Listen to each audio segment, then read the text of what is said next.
Hey, good morning and welcome to my channel. Well, it's a sunny morning today, still spring. We're in the month of May, but this morning I have an FPV drone that I'm pretty excited about because I've always wanted to try this one. This is the Armor 85, and the reason I've always wanted to try it is because when I fly FPV, I put a GoPro on my drones.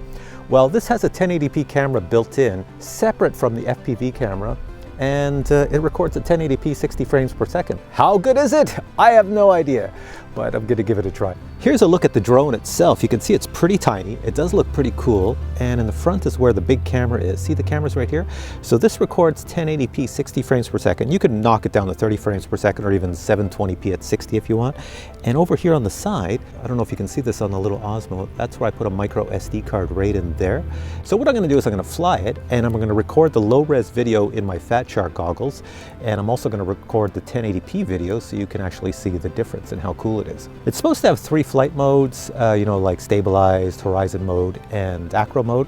But when I set it up in beta flight, I got more like air mode for the third one. So this is the battery they give you with it. It's a 2-cell battery and it's super, super tiny. I don't think you'll get very much flight time out of that. It can take a 3-cell. So let me show you.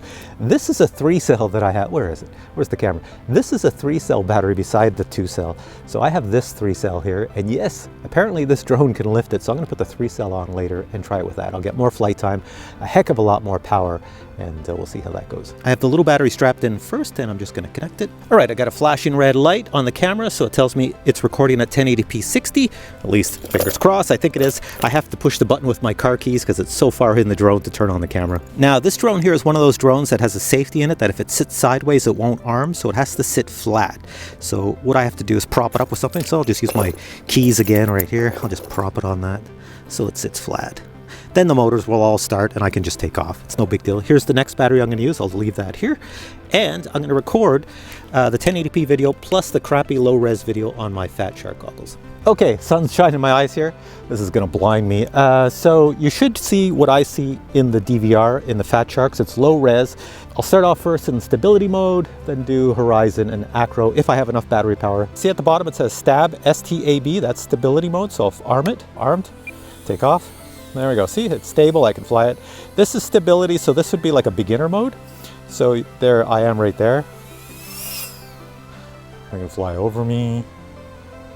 Not a lot of power. Oh, see that? Look at the low battery already. This little battery that comes with it, if you don't charge it properly, you get low battery already. So here I am in stability mode, flying around. Here, I'll come back to me. So you have something to look at. And yeah, low battery, not good. And let me just try here. There's another little mode here. So I'm in stability. What's this one? Oh, horizon crash mode. That's because... All right. So when you stick it in horizon mode, make sure you have some height and you're not looking at your controller. Okay, one thing I realized when you put the 3-cell on this tiny little drone, the 3-cell battery is almost the size of the drones. Also, the grass, I didn't realize that it's soaking wet. So when I crashed the last time, my drone was soaking wet in water. So hopefully it still works. Let's try this. It says air mode. I'm going to change that to stability mode and arm it and then take off. That's a 3-cell, a lot more power. You could probably hear it on my mic too. Let me bring it back to me. There you go. So this is much more fun with the 3-cell. Yeah. Now it's flying as it should fly. So look at this. I can cruise around the field. So I'm in stability mode. Okay, there's horizon mode now. I have more ability to go side to side. I don't know if I can flip it in horizon mode. Probably can. Let's try a slow flip. Yep. So you can do acrobatics in horizon mode. So that's good. And the last one on here, it says air mode. Let's try that. Watch me destroy this thing now. There's air mode. Oh, that's acro mode. That's not air mode. That is acro mode. All right, because now you can do all the acro stuff. So I can do faster flips. There you go. All right, and you can do all sorts of things. So now I'm flying in acro mode. Now this is a true FPV here. So I can do all sorts of stuff. Let's come down to me. I have full control of the drone from up, down, side to side. Watch out for these trees. I can't see them in my little low-res display as well as the 1080p camera can, I'm sure. So coming back over me. There we go. Let's see if I can go through this little thing here without crashing it. Hopefully there's no net. Yeah, good. Made it through. All right, so this is pretty decent. Then I'll put it back in stability mode. There we go. Brings the nose back up. It's back to stability is like a beginner mode if you're starting for the first time. And that's basically it. So where's my landing pad over here? I got a landing pad someplace. Come back to me on the landing pad without hitting the ground. And plop it down. Close enough. All right, so hopefully that recorded, everything recorded on here. I see the little red light flashing, I believe. Red light flashing usually means recording. And you can see all the grass, see all the grass I got stuck in this thing? It's like full of grass because it's so very wet here. All right, hopefully this review worked out and the video worked out and you saw everything, or else I got to come back out and do it again. And if it did, I'm going to show you an unboxing right now because you want to see what you get in this tiny little box, which you do get some pretty cool things. There's another little thing to adjust all your settings, which is external. You plug in and you have a little switch to do all sorts of things, which I think is pretty wild that they gave you that, because I had to buy those separate before and it cost me like 50 bucks. But it's included with this. You'll see what I mean when you see the unboxing. So watch the unboxing and I'll see you in a minute. And now a quick unboxing of the 85mm Maker Fire Armor Quad. First thing in the box would be the instructions. Next thing in the box is the OSD device. Now, OSD, if you're not sure what that is, OSD just stands for on-screen display. So this here quad has an on-screen display which can reveal all sorts of stuff, and you can adjust the display and the settings by using this little device. So basically there's a little cable right here. You can barely see it. You plug it into the quad and this is a little button. You go click, click, click, and you can move it left, right, and you adjust the settings on the OSD. That is pretty good that they give you this with it. Next, I can see the quad down here. Holy cow, this has some weight to it. Wow, it feels like it's made out of metal. That is one wicked looking quad. Holy crap. And the plastic, this is a different type of plastic. Look at this, it's very shiny, sort of translucent, but shiny. It's very thick and hard. And if I look at the front, that's a 1080p camera, which is actually a pretty decent camera that runs with a micro SD, so you can get some 60 frames per second footage with this here camera. Not only for FPV flying like you'd normally have, but also for 60 frames per second filming. Now a little bit of the weight I was feeling comes from the battery down here. It's probably a 2-cell battery. I know this can take a 3-cell battery. Let me just check it out. Yes, so they gave you a 2-cell battery. It's a 7.4 volt and it's 400 milliamps.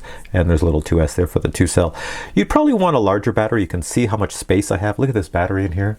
Like, I got a lot of space to go way back there. So you'd probably want to put a larger battery to get more flight time, but this is good enough to get you going. The connector on the actual quad is an XT30 connector, and that's what's on the battery here. So if you buy spare batteries, make sure you get an XT30 connector. You can see the carbon fiber bottom right here, which is really good. That means it's very solid and flexible, and it is 2 mils in thickness.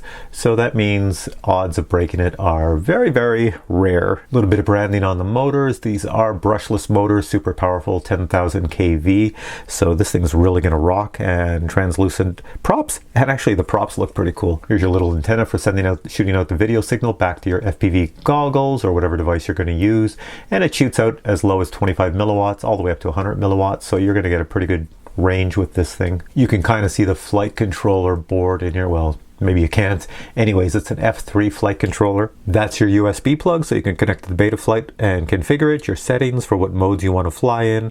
Down below it is your micro SD card slot. It says you have to put an 8 gig or higher micro SD card in there, probably up to 8 to 64 or 8 to 32, I'm not really sure. On this side here, you do have a button right there. I believe, I could be wrong, that might be to start and stop the video to record to the micro SD. Looks like some LED lights in the back here. Here's a close look at the back of the camera, and you can see the branding and some details. It does shoot by default at 1080p 60 frames per second. You can change it to 30 frames per second or even 720p at 60 frames per second. It feels quite solid. I don't think I could break it. I would really have to smash hard to break the front of the camera off. It's connected quite well here. Now, as far as I can tell, you cannot put your receiver in here. You have to order the quad with the receiver you wish. This one that was sent to me has a Spectrum receiver, so I have to use a Spectrum controller, radio controller with it. You can fly this without FPV goggles, but I recommend for the full experience, get yourself some FPV goggles and go have some fun. Also included in the box is 4 spare props, a set of stickers so you can make your quad a little bit more personalized. You get a USB battery charger. And now we're going to weigh the quad. So here's the quad, no battery in it. So without a battery, the quad weighs 75 grams. And if I use the included battery, now of course the weight will change with whatever battery you stick in it. So this is the one that came with it. I'll just plop it on here and we're up to 97 grams. All right, so thanks for watching this video of this beautiful drone. I really like it. Since it has a 1080p built-in camera, it makes my life so much easier than flying my drones and attaching the GoPro and recording the video. So that's pretty cool.